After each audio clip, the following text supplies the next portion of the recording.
Hello दोस्तों, मैं विपुल बंसल स्वागत करता हूं आपके अपने चैनल एग्जामपुर पर। एचसीएफ एलसीएम 10 मिनट में खत्म करने जा रहे हैं। हटा सावन की घटा। अब देखना, यूपी पुलिस कांस्टेबल में एग्जाम में इसी में से क्वेश्चन आएगा। एचसीएफ एलसीएम 10 मिनट में खत्म। तो पहला क्वेश्चन एचसीएफ एलसीएम का ये रहा, किसी संख्याओं के समूह का में से 8 है तो उनका लैसे पे क्या नहीं हो सकता। तो लैसे में हमेशा मैसे का भाग जाता है।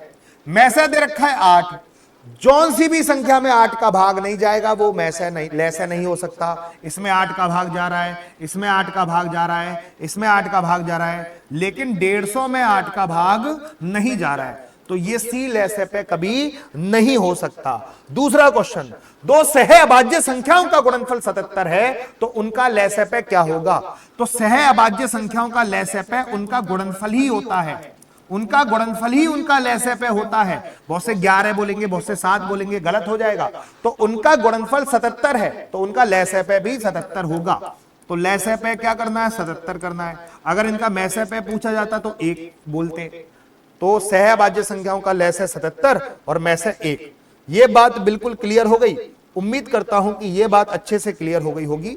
अब मुझे एक बात बताओ कि दो संख्याओं का अनुपात 3 और 4 है तो इनका लैसे और मैसे पे क्या होगा। अनुपात का लैसे मैसे, 3 और 4 का लैसे 12, तो 3 और 4 का मैसे 1। तो अभी मैंने अनुपात की बात करी है, अनुपात का लैसे 12, इनका मैसे 1।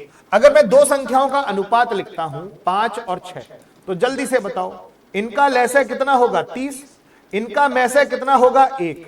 अगर दो संख्याओं का अनुपात 7 और 8 है तो इनका लैसे कितना होगा 56 और मैसे हमेशा 1। अनुपात का मैसे 1 होता है ना। और इसी सिद्धांत में मैं अभी 4-5 क्वेश्चन और खत्म करने जा रहा हूं, तो बड़ा ध्यान से देखना। दो संख्याओं का अनुपात 3 और 4 है, दो संख्याओं का अनुपात 3 और 4 है और उनका मैसे पे 4 है तो उनका लैसे पे बताना है। तो पहले अनुपात का लैसे और मैसे लिख दो, लैसे मैसे लिख दो। तो 3 और 4 का लैसे कितना होता है 12, 3 और 4 का मैसे कितना होता है 1। ये लैसे मैसे लैसे मैसे लैसे मैसे, मैसे पे दे रखा है 4। गधे को गधे से, घोड़े को घोड़े से, खच्चर को खच्चर से। मैसे की वैल्यू दे रखी है 4, 1 की वैल्यू 4, लैसे पे पूछा है 1 की वैल्यू 4, 12 की वैल्यू 4 गुना कर दो 48। तो जो पूछा है वो निकाल लिया। अगर संख्याएं पूछता तो इसका 4 गुना कर देता, 4 तिया 12। दूसरी संख्या पूछता तो इसका 4 गुना कर देता 16। कुछ भी पूछे, एवरग्रीन कंसेप्ट है, कभी भी जिंदगी में इस कंसेप्ट पे मात नहीं खाओगे। अब ध्यान से देखना, दो संख्याओं का अनुपात 3 और 5, उनका लैसे पे दे रखा है 75, उनका मैसे पे क्या होगा। अच्छा बताओ, 3 और 5 का लैसे पे क्या होता है 15, मैसे पे क्या होगा 1 होगा। लैसे पे 15, मैसे 1। अब उनका लैसे दे रखा है 75, लैसे को लैसे से कंपेयर करो तो 15 की वैल्यू 75 कितने गुना 5 गुना। तो उनका मैसे पे पूछा है तो इसका 5 गुना कर दो, 1 का 5 गुना कितना हो गया 5 हो गया, 1 का 5 गुना हो गया 5। मजा आ गया होगा। अब अगला क्वेश्चन देखो, दो संख्याएं 6 और 7 के अनुपात में है। यह बात क्लियर हो गई। दो संख्याएं 6 और 7 के अनुपात में है और उनका 6 और 7 के अनुपात में है और उनका लैसे पे दे रखा है बाबू 84, उनका मैसे पे निकालना है। तो 6 और 7 का लैसे कितना है, गुणा कर दो, 6 7 42। इनका मैसे कितना है 6 और 7 का मैसे 1। वाह, लैसे कितना दे रखा है 84, लैसे को लैसे से कंपेयर। तो 42 की वैल्यू 84 कितने गुना दुगुना, 1 का दुगुना 2, ये वैल्यू आ गई 2 आ गई। मैसे पे पूछा है 2 आ गया। बिल्कुल एवरग्रीन कंसेप्ट है, कभी भी मात नहीं खाओगे ऐसे कंसेप्ट में, ध्यान रखना। दो संख्याओं का अनुपात 3 और 5 है, वाह, और उनका लैसे पे दे रखा है 120, एलसीएम दे रखा है 120। तो इनका एलसीएम निकालो, लैसे का मतलब एलसीएम होता है 5 तिया 15। इनका मैसे बताओ 1 बताओ, 5 तिया 15 मैसे 1। मैसे को मैसे से कंपेयर कर दूंगा, 15 की वैल्यू 120, 15 अट्ठे 120 कितने गुना 8 गुना। अब क्या पूछा है, वो संख्याएं पूछा है, इसका 8 गुना कर दो 24 और इसका 8 गुना कर दो 40। वो संख्या हो गई 24 और 40, वो संख्या हो गई 24 और 40। अगर पूछता मैसे पे कितना है तो 8 गुना कर देता, मैसे पे हो जाएगा 8। लैसे से मैसे निकाल लो, मैसे से लैसे निकाल लो, लैसे से संख्या निकाल लो, संख्या से लैसे निकाल लो, मैसे से लैसे निकाल लो, मैसे से संख्या निकाल लो, गधे से घोड़ा निकाल लो, घोड़े से गधा निकाल लो। मजा आ गया होगा, सीधा सा कंसेप्ट। हमें एक रूल पता है, क्या रूल पता है कि दो संख्याओं का गुणा उनके लैसे और मैसे के गुणे के बराबर होता है। ये आपको फॉर्मूला याद करना पड़ेगा कि दो संख्याओं का गुणा उनके लैसे और मैसे के गुणे के बराबर होता है। दो संख्याओं का गुणा उनके लैसे और मैसे के गुणे के बराबर। दो संख्याओं का लैसे और मैसे पे दे रखा है 2400 और 16। लैसे दे रखा है 2400, मैसे पे दे रखा है 16, और उनमें से एक संख्या दे रखी है 480, और हमें दूसरी संख्या निकालनी है। दूसरी संख्या निकालनी है। फोड़ो, 0 से 0, 48 पंजे 240, 16 पंजे 80, दूसरी संख्या आ गई 80। ये बात क्लियर हो गई? हाँ है ना? दो संख्याओं का अनुपात 2 और 3 दे रखा है। हमें नियम पता है कि दो संख्याओं का गुणा उनके लैसे और मैसे के गुणे के बराबर होता है। ये नियम तो आपको पता ही है। दो संख्याओं का गुणा उनके लैसे और मैसे के गुणे के बराबर। दो संख्याओं का अनुपात दे रखा है 2 और 3। तो पहली संख्या है 2a, दूसरी संख्या है 3a। ओ हो।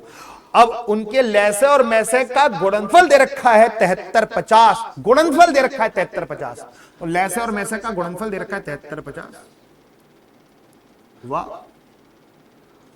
अब काटो, 3 दूनी 6, 3 चौक 12, 1 3 पंजे 15, 2 से काटो, 2 एकम 2, 2 दूनी 4, 2 दूनी 4, 2 पंजे 10, a इंटू ए स्क्वायर बराबर 1225। 1225 35 का स्क्वायर होता है, तो a की वैल्यू 35 बनी।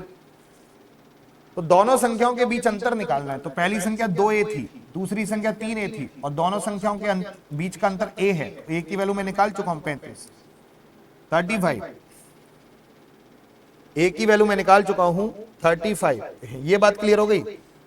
दो संख्याओं का योग 84 है, उनके महत्तम समावर्त और लघुत्तम समावर्त 3 और 124 है। दोनों संख्याओं के व्युत्क्रम का योग निकालना है।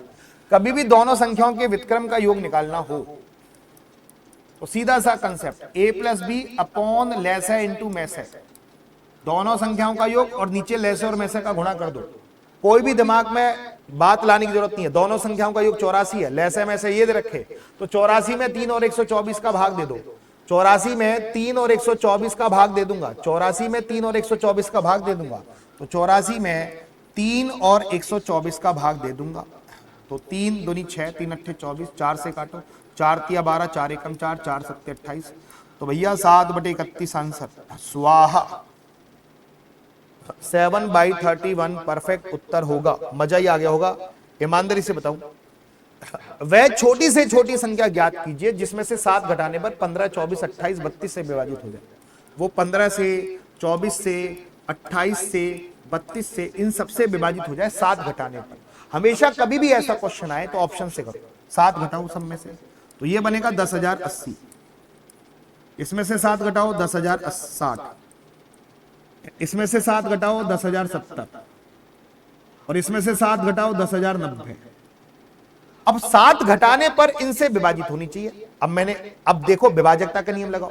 तो मैंने सब में से 7 घटा दिया, तो जो संख्याएं आई है 7 घटाने पर, उस संख्या में इन सब संख्या का भाग जाना चाहिए। एक विभाजकता के नियम को पकड़ो, 15 में होता है 3, 15 में होता है 3। अब ऐसी संख्या ढूंढो जो 3 से विभाजित नहीं है। 6 और 1 7 3 से विभाजित नहीं है, 7 और 1 8 3 से विभाजित नहीं है, 9 और 1 10 3 से विभाजित नहीं है। तो ये तीनों संख्याएं 3 से नहीं है तो 15 से भी नहीं होंगी। तो हमारे पास केवल एक ही ऑप्शन बचा, ए। कभी भी ऐसा क्वेश्चन आए तो ऑप्शन से फोड़ना। अब ध्यान से देखो, 7 का वह लघुत्तम गुणज ज्ञात कीजिए जिसे 6 8 12 से विभाजित करने पर एक शेषफल बचता हो। 7 का वह लघुत्तम गुणज, वो कह रहे हैं 7 का गुणज होना चाहिए, 7 का तो गुणज होना चाहिए, लेकिन 6 8 12 से विभाजित करूं तो एक शेषफल। तो इनमें 7 का गुणज कौन है? जो भी 7 का गुणज होगा वही आंसर होगा। तो हमारा जो आंसर होगा 49। उम्मीद करता हूं कि ये लैसे मैसे का पार्ट में आपको मजा आ गया होगा। और ऐसे ही अगर 10-10 मिनट के वीडियो आप चाहते हो तो मेरी एक बात को ध्यान रख लेना, आप हमारे टेलीग्राम चैनल से जुड़ जाओ, विपुल सर एग्जामपुर नोट्स, हमारे व्हाट्सएप नंबर से जुड़ जाओ, यूट्यूब की पीडीएफ इसी में आती है, और डेली हमारी यूट्यूब पर, एग्जामपुर के यूट्यूब चैनल पर 7 बजे हमारे डेली मैथ की क्लास चलती है, 1 घंटे मॉडल पेपर। अगर आप पूरे दिन में मैथ नहीं पढ़ते हो, मैथ पढ़ने का मन नहीं करता है, मैथ में कमजोर हो, तो डेली संडे को छोड़कर डेली 7 बजे हमारी यूट्यूब पर फ्री में क्लास चलती है मॉडल पेपर। और आप सभी वादा करो, इस डेली 7 बजे वाली क्लास से जुड़ोगे, आपकी मैथ स्ट्रांग ना हो जाए तो कहना। और ऐसी ही हटा सावन की घटा 10-10 मिनट में मैं सारे चैप्टरों की वीडियो लेके आऊंगा यूपी पुलिस कांस्टेबल के एग्जाम से पहले। लेकिन आपको मेरी डेली 7 बजे वाली क्लास में जुड़ना है, एक एक क्वेश्चन एग्जाम में फंसा दूंगा। सभी कमेंट बॉक्स में लिखना क्या आप मेरी डेली 7 बजे वाली क्लास से जुड़ गए हो यूट्यूब पर, जो कि शाम को 7 बजे होती है, ठीक है। तो ऐसे ही 10-10 मिनट में हम चैप्टर को फिनिश करेंगे, उनके लॉजिक को देखेंगे। तब तक के लिए धन्यवाद, थैंक यू।